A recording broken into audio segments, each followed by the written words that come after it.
Hi అండి, నమస్తే. నేను మీ వెంకటి. ఈరోజు మన వీడియోలో శ్రావణ శుక్రవారం వరలక్ష్మి దేవి వ్రతం రోజున నేను సింపుల్ వ్లాగ్ చూపించబోతున్నాను. నేను సింపుల్గా పూజ ఎలా చేసుకున్నానో ఈ వీడియోలో మీతో షేర్ చేసుకోబోతున్నాను. ముందుగా యథావిధిగా ఎప్పుడులాగే మన ఇల్లులన్నీ నీట్గా క్లీన్ చేసుకొని, ద్వారాలు ఉంటాయి కదా మనకి, మెయిన్ ద్వారాలు చక్కగా పసుపు రాసుకొని చక్కగా వరపిండితోటి ముగ్గులు వేసుకోవాలి. మాకు ఎంట్రన్స్లో ఓపెన్ ప్లేస్ ఎక్కువగా ఉండదు. లేదు అనుకుంటే చక్కగా పెద్ద పెద్ద ముగ్గులు వేసుకుంటే చాలా అందంగా ఉంటుంది, లక్ష్మీ కళ వస్తుంది అనమాట. మనకి ఆ ముగ్గు చూడగానే మంచి పాజిటివ్గా అనిపిస్తుంది. తర్వాత చక్కగా బొట్లు పెట్టుకున్నాను. మీరు ఎక్కువగా పూజ అలంకరణ చేసుకునే ఉద్దేశం ఉన్నట్లయితే ముందు రోజే ఇవన్నీ చేసుకుంటే ఈజీగా పనులు అయిపోతాయి. నేను ఆల్రెడీ ముందుగానే తొలివారమే పూజ చేసేసుకున్నాను కనుక ఈరోజైతే చాలా సింపుల్గానే ఇలా చేసుకున్నాను. తర్వాత పూజా మందిరాన్ని కూడా చక్కగా నీట్గా క్లీన్ చేసుకున్న తర్వాత పసుపు రాసి బొట్లు పెట్టుకున్నాను. కొంతమంది పెయింట్తో పెట్టుకుంటారు. ఒకవేళ పెయింట్తో ఉన్నప్పటికీ కూడా నేను ఇలా ఫెస్టివల్స్ ఏమైనా అడిగితే మరలా నేను చేస్తాను అలానే. ఈ లోపల సైడ్ కూడా చక్కగా పసుపు రాసుకొని చిన్నగా ముగ్గు వేసుకోవాలి. కమలం పువ్వు కానీ పద్మ ముగ్గు కానీ మనకి ఎలా ఇష్టం ఉన్నట్లయితే అలా చిన్నగా ముగ్గులు వేసుకున్న తర్వాత పసుపు కుంకుమ వేసుకొని ఉంచుకోవాలి. తర్వాత పూజలో మనం అక్షింతలు పూలు వేసుకోవచ్చు.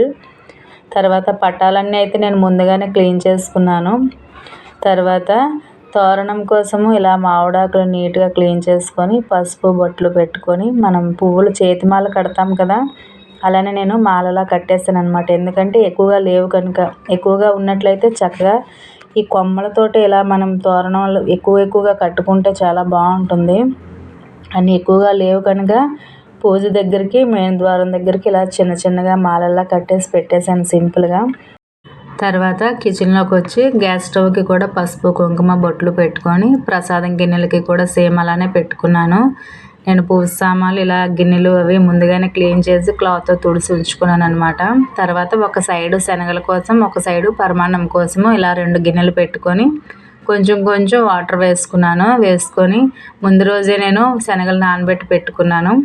లెగిసిన వెంటనే అంటే మార్నింగ్ కొంచెం బియ్యము శనగపప్పు నానబెట్టి ఉంచుకున్నాను అనమాట పరమాన్నం కోసం. పరమాన్నం కోసం ఎలాంటి రైస్ అయినా పర్వాలేదు. పులిహోర కోసం అయితేనే కొంచెం మనకి పాత బియ్యం లాంటివి పెట్టాలని ఉంటుంది.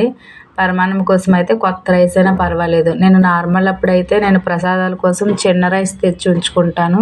అంటే జొహా రైస్ అంటాం కదా, ఆ రైస్ ప్రసాదాల కోసం బాగుంటాయి అనే ఉద్దేశంతో కొంచెం తెచ్చి ఉంచుకుంటాను ఓన్లీ ప్రసాదాల కోసం. తర్వాత ఈ 2 సైడ్ మనం 2 పెట్టుకొని ఉడికించుకోవాలి ఒక 10 మినిట్స్. తర్వాత పప్పు బియ్యం అయితే దగ్గరగా ఉడికాయి. సిమ్లో మాత్రమే ఉడికించుకోండి, చాలా ఈజీగా అయిపోతుంది. తర్వాత మనం ఆవు పాలు లేని ఎడల ఇలా ప్యాకెట్ పాలు కానీ తీసుకొని చక్కగా మనం వేసి మరొక 10 నిమిషాల పాటు సిమ్లోని ఉడికించుకోవాలి. ఇలాగ మరో సైడ్ శనగలు పెట్టాము కదా, అవి కూడా ఉడికేవి. తర్వాత నేను పులిహోర కోసం ముందుగానే రైస్ వండి ఉంచుకున్నాను. శనగలు ఓన్లీ దేవుడికి మాత్రమే, ప్రసాదం కోసం మాత్రమే కొంచెం ఉడికించి కొంచెం పచ్చి వదిలేసాను అనమాట. నేను తర్వాత పులిహోర కోసం నేను పోపు కోసం కడాయిలో ఆయిల్ వేసుకున్నాను. కొంచెం లెమన్ వేసి పులిహోర చేద్దామనే ఉద్దేశంతో, చింతపండుతో అయితే కాదు. ఆ పులిహోర కోసం నేను ఆయిల్లోని కొంచెం వేరుశనగ గుళ్ళు వేసుకున్నాను. ఇవి ఒక 40 నుంచి 50% ఫ్రై అయిన తర్వాత ఆవాలు వేసుకున్నాను. ఆవాలు వేసిన కాసేపటి తర్వాత పచ్చిశనగపప్పు మినపప్పు వేసుకోవాలి. ఏవైతే తొందరగా వేగవో అవి మనం ముందు వేసుకోవాలి, మిగతావి తర్వాత వేసుకోవాలి. అన్నీ ఒకేసారి వేసినట్లయితే మాడిపోయినట్టు వచ్చేస్తాయి. అలా ఎప్పుడు కూడా చేయకూడదు. స్టవ్ని సిమ్లో పెట్టుకొని కొంచెం లైట్ గోల్డ్ కలర్ వచ్చే వరకు ఉంచుకున్న తర్వాత మనం ఎండుమిరపకాయలు వేసుకోవాలి. కొంతమందికి జీలకర్ర ఇష్టం ఉంటుంది, కొంతమందికి ఇష్టం ఉండదు. నేనైతే కొంచెం జీలకర్ర కూడా వేసుకున్నాను. తర్వాత స్టవ్ ఆఫ్ చేసుకుని ఎండుమిరపకాయలు వేసాను, ఎందుకంటే ఆయిల్లోని హీట్ సరిపోతుంది. కొంచెం పచ్చిమిరపకాయలు, కొంచెం అల్లం తురుము వేసుకున్నాను, ఎందుకంటే నేను ఓన్లీ కొంచెం ప్రసాదమే చేస్తున్నాను కనుక ఇలా సింపుల్గా చేసేస్తున్నాను. పెద్ద ప్రాసెస్ అయినట్లయితే మనం వేరేలా చేసుకోవాల్సి ఉంటుంది. తర్వాత కొంచెం సాల్ట్, కొంచెం పసుపు వేసుకొని నేను ముందుగా ఉడికించి ఉంచుకున్న రైస్ని కూడా వేసేసాను. వేసి ఫ్లేవర్ అంతా రైస్కి పట్టే వరకు ఉంచుకొని గోరువెచ్చగా అయిన తర్వాత మాత్రమే లెమన్ కొంచెం పిండుకోవాలి. మరి ఎక్కువగా వేయనవసరం లేదు. వేడికి మీద కూడా వేయకూడదు, వెగట వచ్చేస్తుంది. తర్వాత పాలు వేసిన పరమాన్నం కూడా కొద్దిసేపు ఉడికిన తర్వాత కొంచెం ఇలాచీ వేసుకున్నాను. వేసి మరొక 2-3 నిమిషాలు సిమ్లో ఉడికించుకోవాలి. తర్వాత ఒక సైడ్ నేను బెల్లం పాకాన్ని పెట్టుకున్నాను. బెల్లం మంచిదైతే పర్వాలేదు, డైరెక్ట్గా వేసుకోవచ్చు. మనకు ఒక్కోసారి తెలియకుండానే చిన్న పులుపు వచ్చి వేసిన వెంటనే పాలు విరిగిపోయినట్టు వచ్చేస్తాయి.